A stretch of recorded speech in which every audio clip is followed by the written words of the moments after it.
Hey guys, it's Michelle Denham, the Charming Chappie, and I'm out here with Justin Ellie from 5 Star Roofing Construction, and he's going to tell us a little bit about when you know it's time to replace your roof. How y'all doing? Okay.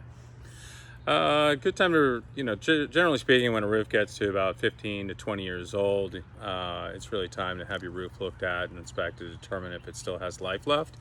If it does, you'll get a clean bill of health, and they'll let you know that you have 3 to 5 years left.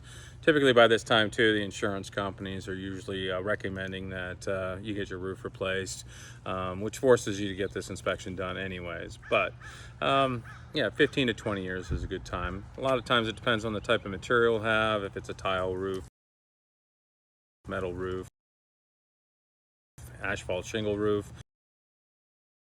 or a 3-tab roof. Will also vary the timeline.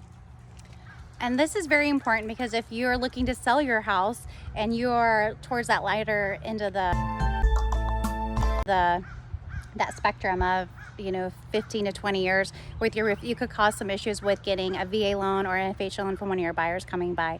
So if you're considering selling your house and you think your roof is towards the end, it's a very good idea to have the roofing company come out and take a look at it. Can you tell us a little bit about some of the things you noticed here with this roof today? Sure. Today we did an inspection on a home that was actually impacted by a hailstorm. And when I did an inspection on the roof, I was able to find evidence of hail impacts to the shingles, collateral damage to the soft metal.